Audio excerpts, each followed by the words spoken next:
Un saludo muy especial a quienes están viendo esta presentación de la colección del Espinillo, que se realiza en forma conjunta entre la Fundación Cultural Esteros y la Feria del Libro de Curuzú, Coatiá.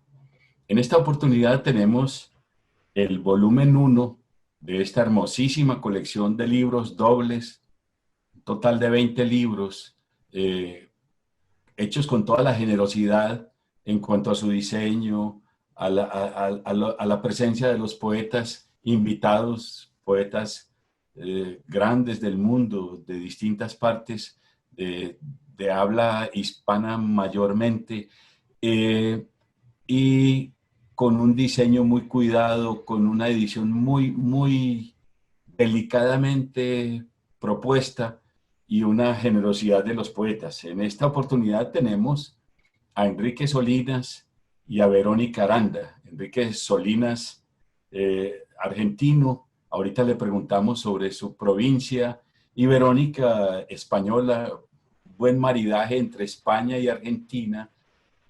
Ahorita estábamos hablando antes de la presentación de las afinidades que hay en estos libros dobles. Eso es un tema que también quiero que conversemos. Un espacio entonces para saludarlos. Les habla Luis Fernando Macías desde Medellín, Colombia, y eh, formo parte de la Fundación Cultural Esteros y de este esfuerzo entre la Feria del Libro de Curuzú, Coatiá y la Fundación Cultural Esteros. Entonces, por favor, Verónica, un saludo para el público y empezamos nuestra conversación. Hola, buenas tardes desde Madrid y un saludo para el público, todos los que están siguiendo este encuentro Esteros, esta feria de Curuzú y bueno, encantada de participar y doy las gracias a Carolina Zamudo y a todos los organizadores y un placer compartir lectura y este primer número de la colección con Enrique Solinas. Nos une una buena amistad y como bien decías, Luis, pues afinidades literarias y bueno, tenemos también un concepto bastante clásico, ¿no? En parte de la poesía, ¿no? Del que luego hablaremos. Muy bien, muchas gracias, Verónica, bienvenida. Enrique, adelante. Hola a todos, bueno, un placer estar acá con Verónica, a quien quiero mucho, es una gran amiga y una gran poeta, que ha tenido varios premios últimamente por ahí, o uno que vale por muchos, una cosa así.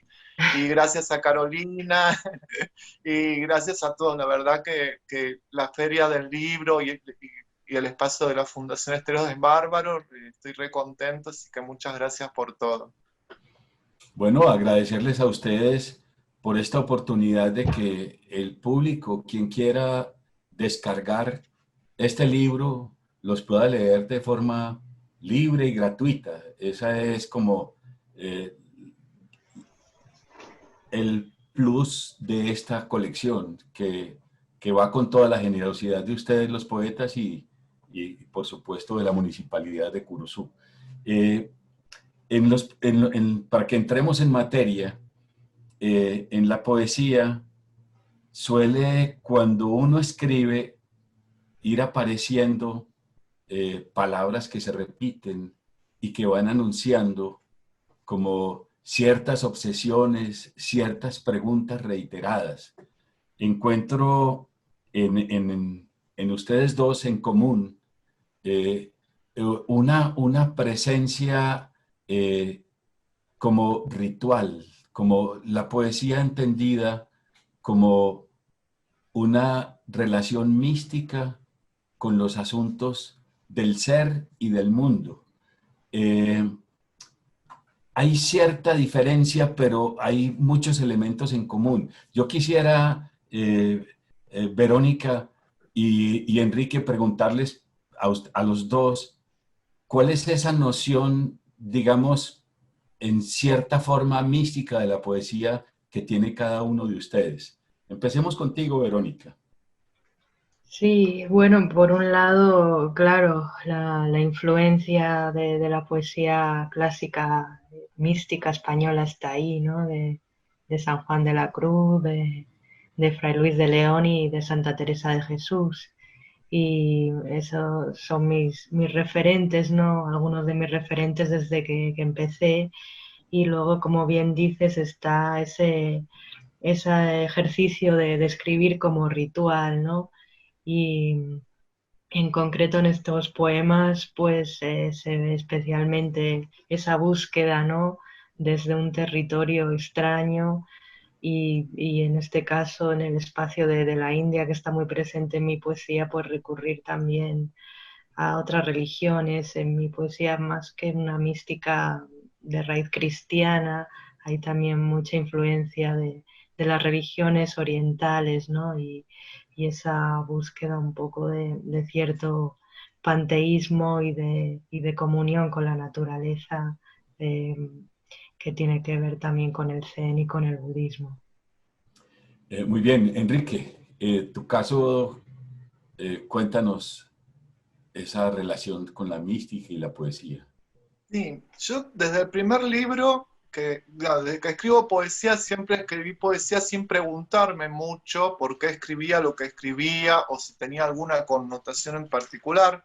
Mi formación ha sido católica, prácticamente crecí en una iglesia, eh, con actividades, bueno, y mi familia, mi papá era muy católico también, y toda mi formación. Entonces, cuando salió publicado mi primer libro, los temas son temas metafísicos, el concepto de la caída, el primer hombre, bueno.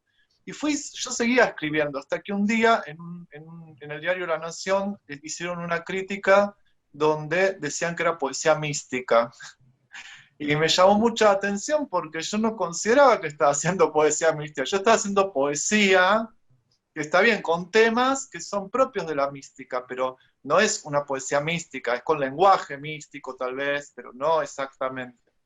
Y bueno, es algo que a mí me interesa mucho, lo tengo incorporado como de una forma natural y, y bueno, no sé si tengo mucho más en este sentido de la escritura, ¿no? Después de lo conceptual, me encanta San Juan de la Cruz, por ejemplo, lo trabajo yo en mi poesía, ¿no? Me interesa el concepto de lo inefable, o sea, desde lo teórico podemos hablar mucho, desde lo natural, desde lo que es la escritura, es algo que yo lo hice naturalmente sin proponérmelo, y particularmente sería una mística cristiana. Eh, a veces intenté con otras cosas, pero la verdad que es donde yo me siento más cómodo y donde siento que eso que digo tiene más sentido también. Igual creo que mi poesía se puede leer más allá de esto, ¿no? ¿No? Más Por allá de esta supuesto. cuestión se puede leer totalmente. No hay que saber sobre mística para leerlo. Bueno, a propósito de eso, claro que una pregunta que tenía para ambos, porque en esa es una poesía mística, sí, ritual también, más que todo ritual, es mucho más ritual que mística en ambos casos, tanto en Verónica como en Enrique. Eh, y ahí la mezcla también de la presencia del cuerpo y de alguna manera al cuerpo se le da un carácter sagrado. En el caso de Enrique, por ejemplo, San Sebastián, el cuerpo del otro. En el caso de Verónica, eh, hay una palabra clave que es la ajorca. ¿Por qué tantas veces esa presencia de la ajorca? Porque yo veo, curiosamente, en la poesía de Enrique, cuerpos de hombres, San Sebastián, y cuerpos masculinos en la poesía de Verónica, cuerpos femeninos, axilas, ajorcas, adornos que suenan. Cuéntanos, cada uno de los dos, esa relación de lo ritual con el cuerpo y cómo en el caso de cada uno de ustedes se le puede dar ese carácter sagrado, no de profanación, sino de celebración religiosa, casi. ¿Tú qué dices, Verónica? Bueno, sí están presentes ambos, es interesante, sí, no, y de hecho no era consciente de, sí, de la repetición de Ajorcas en varios poemas, ahora me doy cuenta, tiene que ver también con, bueno, es un símbolo de las bailarinas indias, ¿no? Y de esas bayaderas clásicas, ¿no? Que estaban en los templos, también presentes, ¿no? En algunos poemas de, por ejemplo, los poetas modernistas, ¿no? Y hay algo ahí, pues sí, de ritual sagrado, ¿no? Las ajorcas, las danzas indias, las danzas de los dioses, de las diosas, ¿no? En el hinduismo, por ejemplo, es muy importante también el componente femenino, ¿no? Esas diosas, esa Shakti, la fuerza de la feminidad. Y, y en esta serie de poemas hay un erotismo también bastante humano de viajar con el cuerpo y del cuerpo envuelto en la selva, en la frondosidad y por supuesto también el canto al amor homoerótico, ¿no? Muy bien. Enrique, en tu caso. Sí, mira, has dado en el clavo. Yo ahora acabo de terminar un libro que se llama Teoría del Cuerpo. Así que es algo que en mi poesía es como fundamental. Tengo un libro que se llama Noche de San Juan, que yo ahí empiezo a trabajar cómo del cuerpo se pasa al espíritu, que es lo que más me interesa. Esta idea de cómo el cuerpo tiene una finitud y el alma, ¿no es cierto?, es lo que va a quedar por siempre. Ese sería más o menos en mi cabeza cómo funciona. Y sí, me interesa mucho. También trabajo el cuerpo femenino con la muerte de la madre. Por ejemplo, tengo un poema que se llama El rostro de Dios y es una autopsia el poema. Pero me interesa mucho, particularmente más allá del género, ¿qué pasa? Es el momento en que nos transformamos, ¿no? De la vida pasamos a la muerte y esta transformación del cuerpo en alma, ¿no? Cómo el cuerpo se convierte en un objeto, ¿no? Y el alma es la esencia. Estoy trabajando con todo eso. Y para mí eso, esto que has nombrado es fundamental en mi poesía. Sí. Eh, sí, sí, sí. Homoerótica también trabajo en algunos poemas, pero me interesa más allá del género. Es una pregunta constante. Creo que la poesía para mí nace de preguntas que me hago y que no encuentro respuestas. Entonces siempre intento un nuevo poema sobre el mismo tema como para, ¿no es cierto?, responderme, y las respuestas son siempre, no alcanzan, no alcanzan. Y está bien que no alcancen, si no uno dejaría de escribir si encontrara todas las respuestas. Así que agradezco no encontrarlas también. Muy bien. Verónica, en tu libro el tema es la selva, pero es una selva como ubicua, que está en todas partes, casi como que se lleva con uno mismo y es como el entorno en el que se vive. Todos los poemas están referidos a ese, digamos que tienen ese título común y están numerados del 1 al 15. Eh, Supongo que hay más de esa noción de la selva. Quisiera que nos ampliaras un poco eh, cómo concibes la presencia de la selva en estos poemas y si eso constituye una serie más larga, más allá de este libro de poemas de la selva y cuál es el significado, porque veo que hay una utilización simbólica de ese término que, que se sugiere de modo distinto, como si fuera describiéndose una definición holística de esa noción de selva que es un poco interior y un poco como el entorno que nos rodea. Quiero que nos amplíes hasta donde sea posible esa inquietud. Sí, así es. Se podría considerar como un poema continuo, ¿no? Que no suelo escribir, ¿no? De ese modo, como el poema concebido como una totalidad. Y en este libro originariamente se componía de 20 poemas, aunque aquí son 15. Y para mí fue un reto, ¿no? Y bueno, nace, el punto de partida es bastante biográfico, digamos, nace en la India. Yo vivía en Delhi, en el campus universitario de la Universidad Nehru, y era como estar, sí, en medio de una selva, era muy frondoso, había mucha naturaleza dentro de la naturaleza asiática, ¿no? Que es a lo grande, ¿no? Y muy frondosa, había todo tipo de animales extraños, ¿no? Y el encuentro, el impacto con esa nueva realidad viniendo de vivir en ciudades, pues fue un antes y un después, por un lado. Luego la selva, pues también trabajo con la alegoría, ¿no? La metáfora como de una búsqueda de una fusión con esa naturaleza, con ese caos que supone también el encuentro con Oriente, ¿no? Que abre muchos frentes, ¿no? Como esos caminos, ¿no? Llenos de maleza que se van despejando con las numerosas preguntas que nos formulamos cada día. Y por último también lo vegetal también como metáfora del cuerpo femenino y de cierta búsqueda erótica dentro de un contexto natural y fresco dentro de esa etapa de la juventud, ¿no?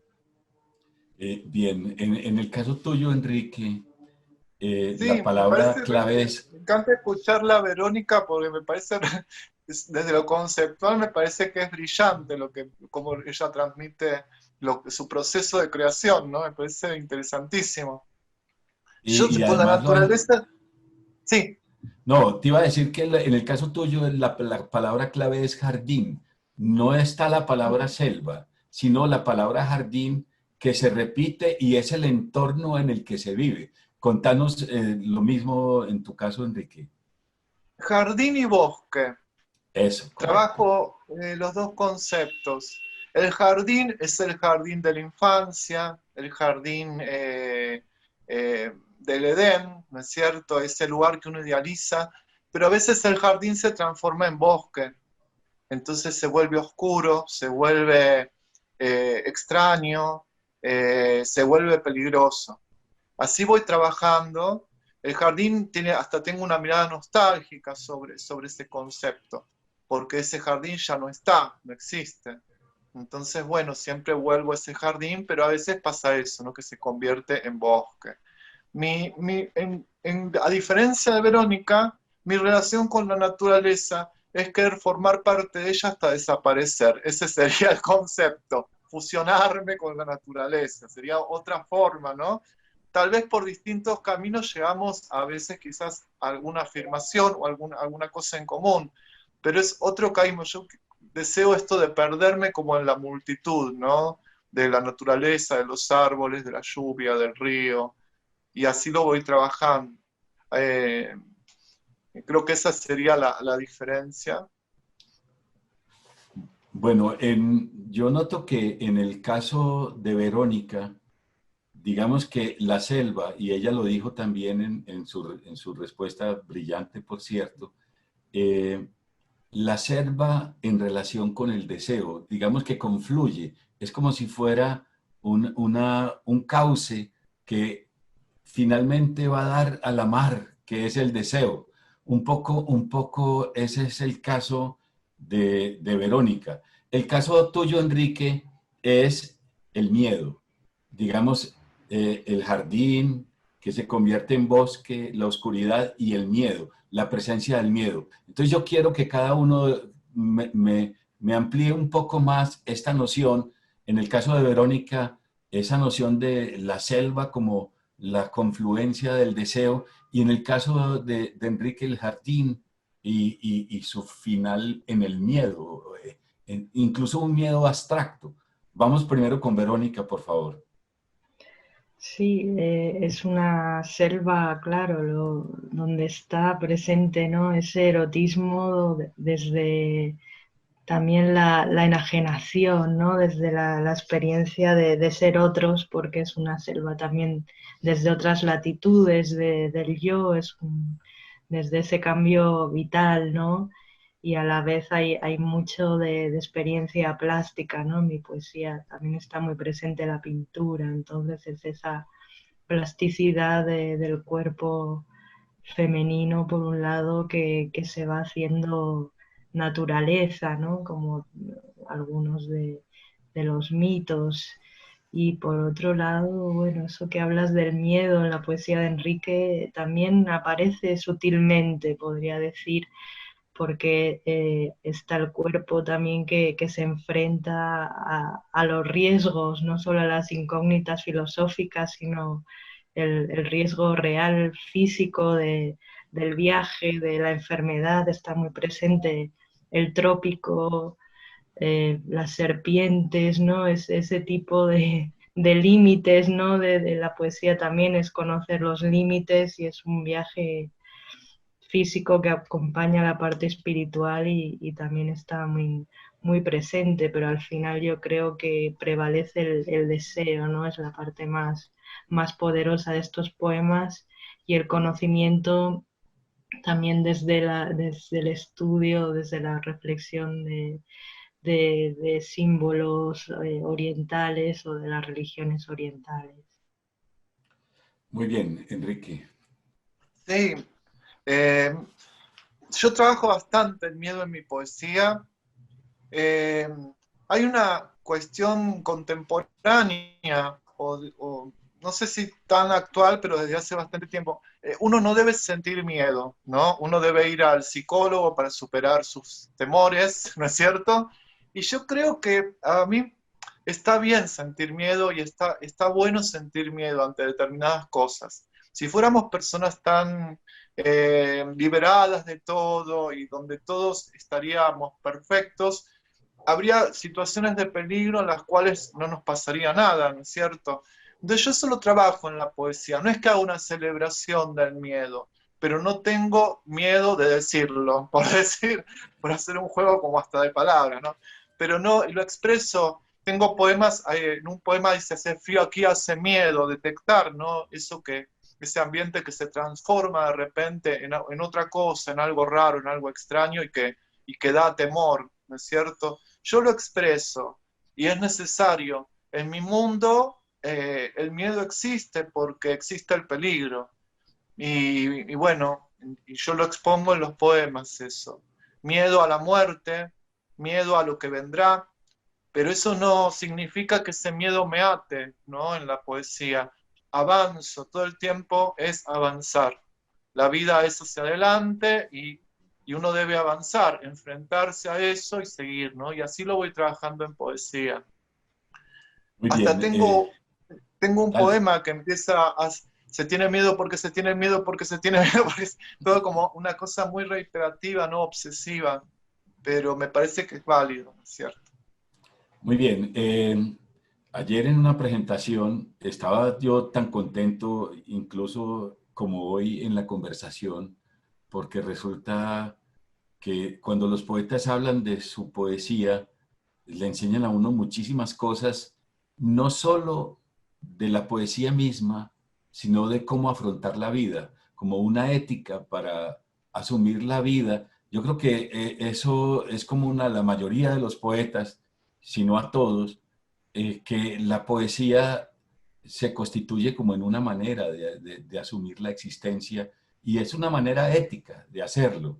En el caso de ustedes veo que es con un respeto, una, digamos como una presencia espiritual, un ámbito espiritual. Yo al hablar con ustedes dos me sumerjo como si estuviera en el silencio de una capilla, escuchando como un ritual sagrado. Y entonces, como estaba tan contento en la conversación, se me olvidó pedirles a los poetas que leyeran poemas y es muy importante que se lean poemas, además de la conversación, para que quienes nos están viendo vean también en directo la forma como ustedes hablan en los poemas. Así que, Verónica, te invito por favor a que nos leas un poema y igual a Enrique después y seguimos la conversación después de la lectura.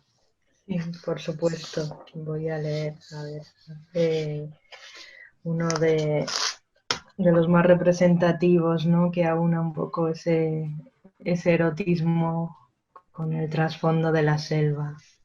5. En la alta madrugada tus pezones oscuros, el deseo abisal y sus ajorcas bajo una luz de templos con cúpulas azules, nada más que la piel, en un ardor de abril y tamarindos, nada más que la piel, su liturgia de lechos.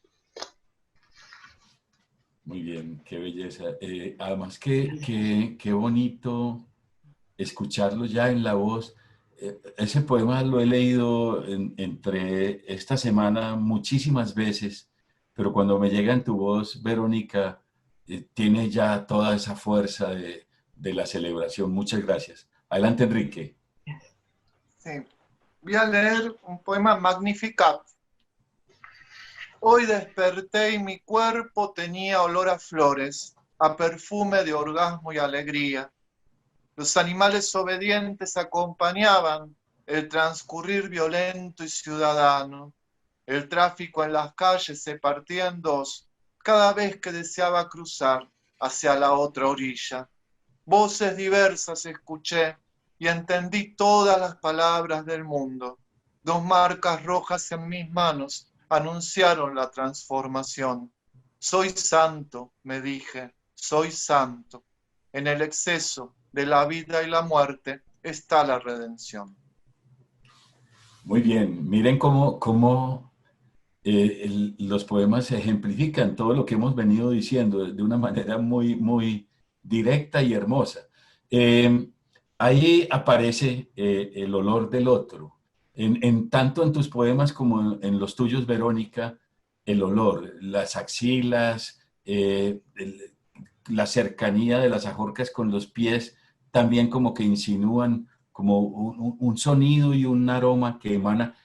¿Qué tan importante es el olfato en la relación con el otro, pero también en la percepción del mundo, que es la poesía? ¿Tú qué dices a ese respecto, Verónica?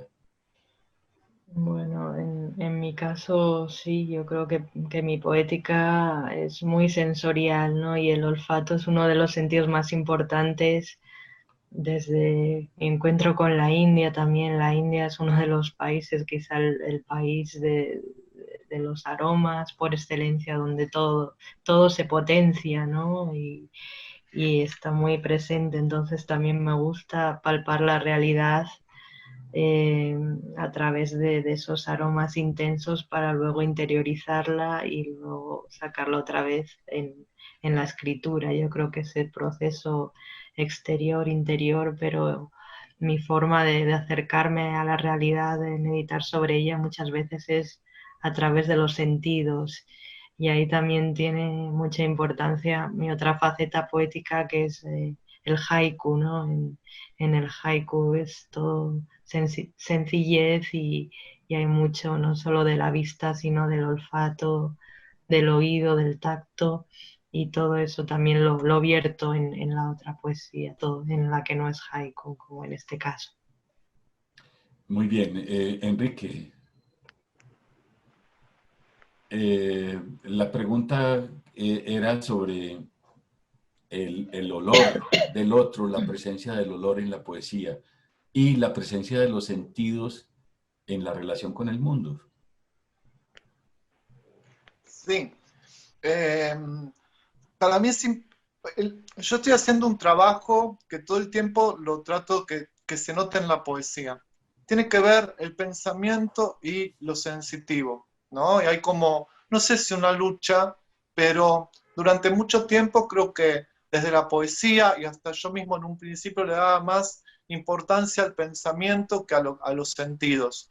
Y desde Noche de San Juan, que es un libro anterior mío, empecé a hacer un cambio dándole como más lugar a la idea de sentir, ¿no? El olor del cuerpo del otro, por esta intención de fusionarse con la naturaleza, ¿no? Entonces, este yo poético, en los últimos 2 o 3 libros, es donde está trabajando más los sentidos, ¿no? El olor, el sonido, voy trabajando, gusto todavía no, pero bueno, vamos a a seguir, ¿no?, ampliando la cuestión. Me parece que ahí yo encontré un descubrimiento para mí. Antes quizás era como más cerebral, ¿no? Una poesía demasiado austera, y ahora me estoy dejando desde hace un tiempo ya como me libero y apuesto a los sentidos también. Muy bien, Verónica. ¿Estuviste en la India estudiando en la universidad pregrado o posgrado? Contanos esa experiencia ya más directa. Sí, estuve entre 2006 y 2008 haciendo una maestría con una beca del gobierno indio y bueno, fue una experiencia muy intensa. Estaba en la Universidad Nehru, en el departamento de español y bueno, mi tesina era un poco sobre literatura comparada, ¿no? Sobre el tema de la India en la poesía española actual, ¿no?, que está bastante presente. Entonces también fue una inmersión en ese país. También tuve mucho tiempo de viajar, de escribir, y fue todo un gran aprendizaje, ¿no? Muy bien. Bueno, leamos otro poema. Cada uno, por favor. Podemos empezar contigo, Enrique, y después sigue Sí, Verónica, esta sí, vez. cómo no. Voy a leer un poema que se llama Bucólica y que sigue la tradición clásica, ¿no? Estos poemas de amigos pastores, bueno, esa sería la idea, pero en el mundo contemporáneo. El olor de tu cuerpo, amigo mío, me recuerda al color de la infancia, una pradera con demasiado sol, cuando no estoy triste, cerca del río, en donde alguien dibuja mi ciudad.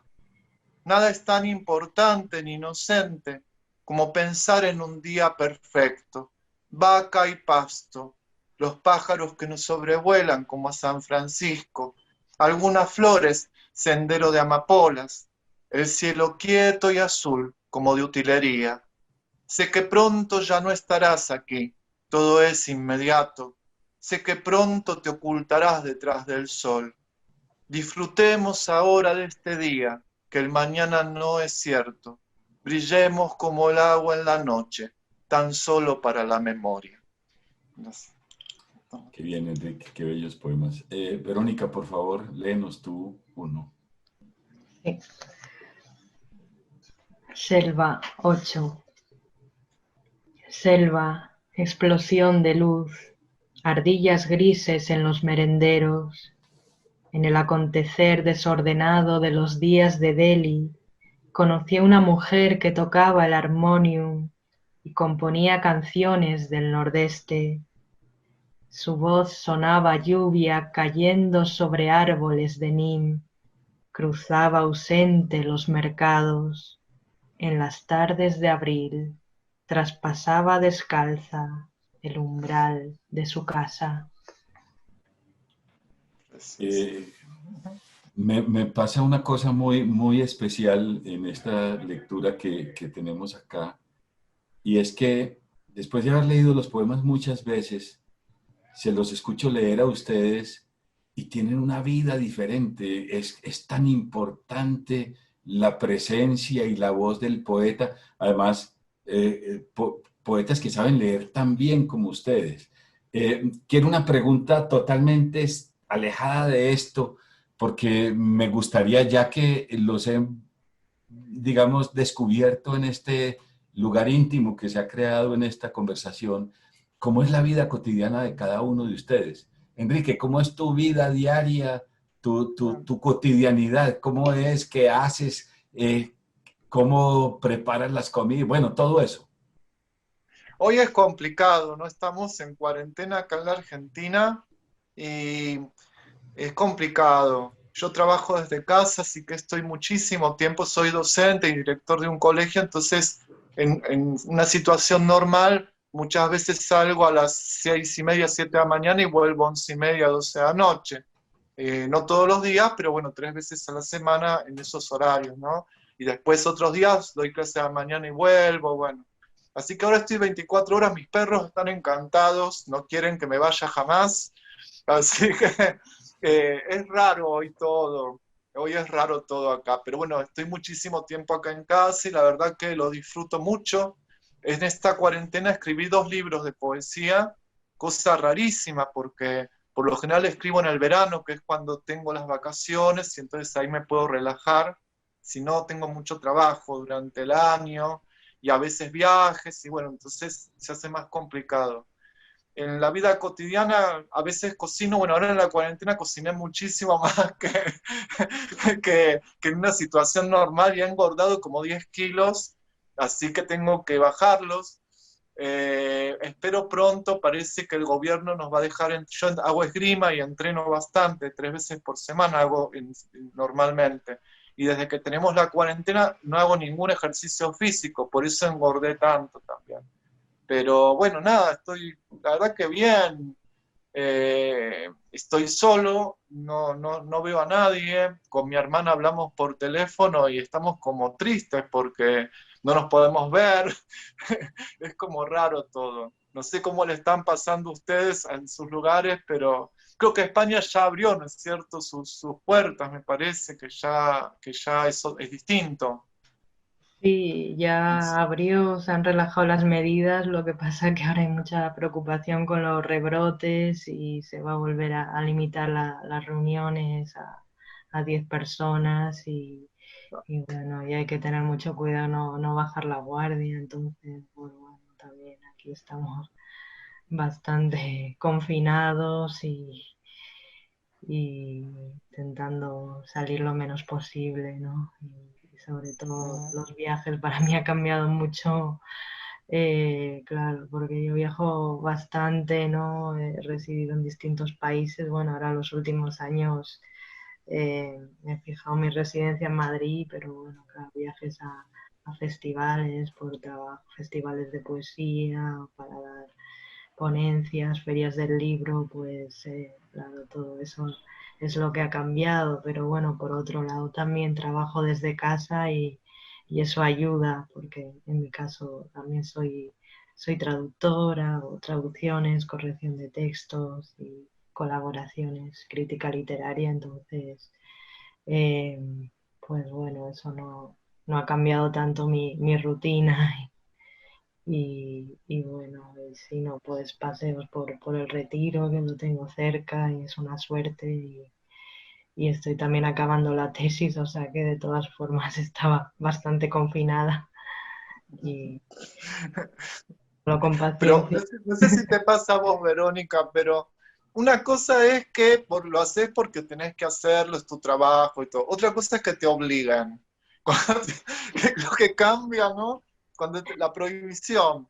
Freud decía, Sí, la prohibición instala el deseo. Entonces, como el gobierno nos dice que nos tenemos que quedar en casa, uno no quiere quedarse en la casa. Como algo así funciona acá.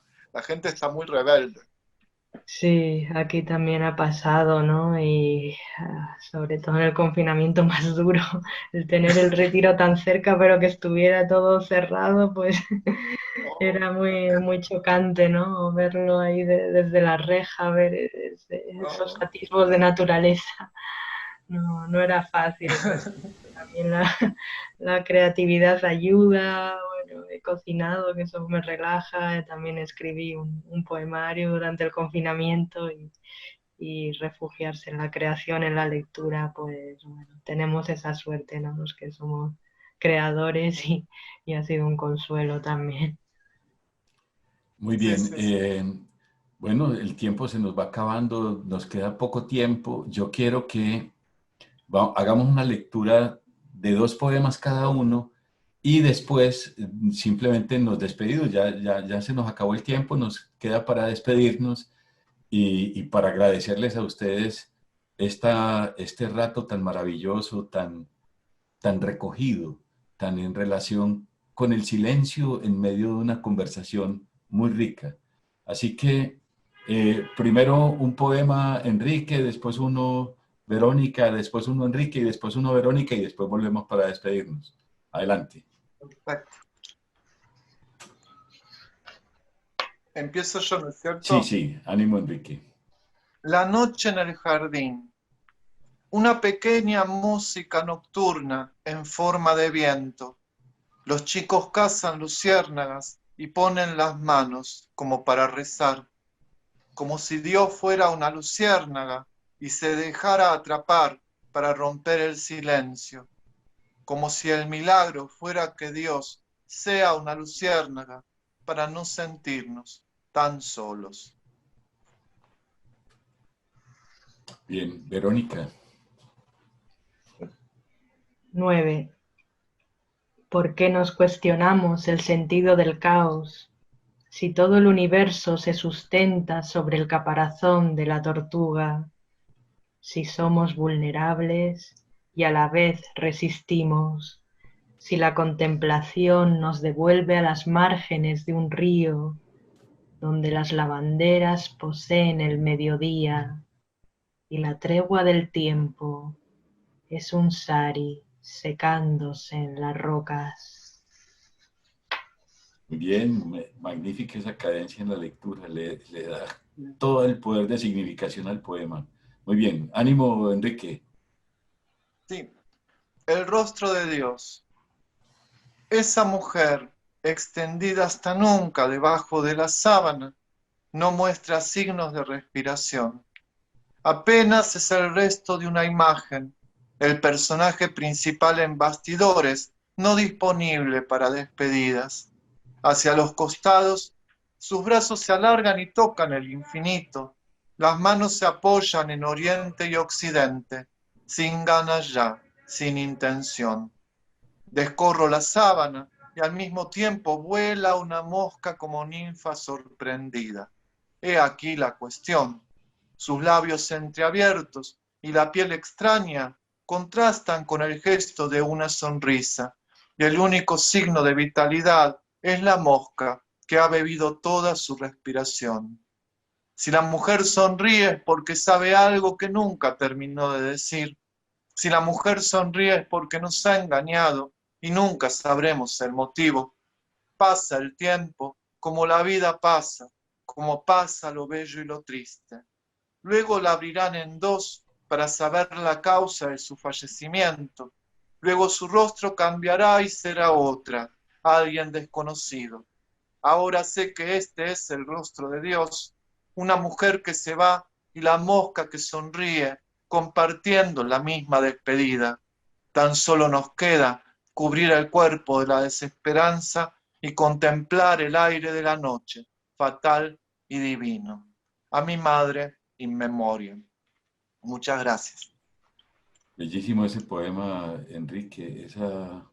No alcancé a preguntarte por la muerte porque está muy presente en tu libro, pero después en otra ocasión ya lo haremos. Verónica, por favor, léenos tu poema y después quiero hacer una última pregunta después de que leamos este poema, Verónica.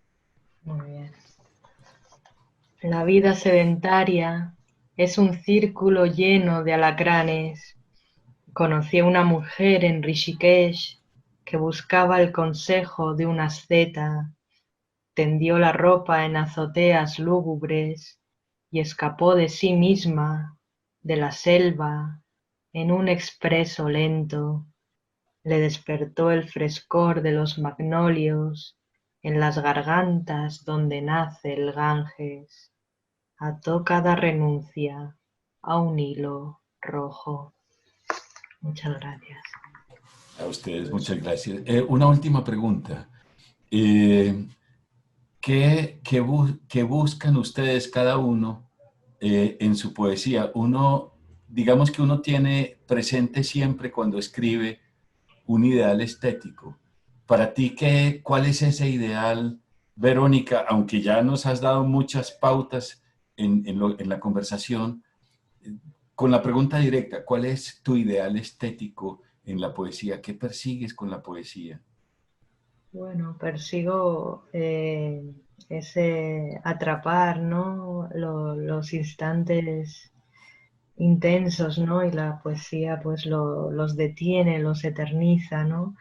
Y por otro lado, pues comprender mejor el mundo y a nosotros mismos, ¿no? En mi caso, a través del viaje y de ese ser otros, la poesía nos ayuda a comprendernos, ¿no? Y en otras latitudes también, y estéticamente pues percibo, bueno, la musicalidad es importante en mi poética, un equilibrio, ¿no?, entre la musicalidad, las imágenes, el cromatismo, ¿no?, que tenga armonía y sentido y equilibrio, ¿no?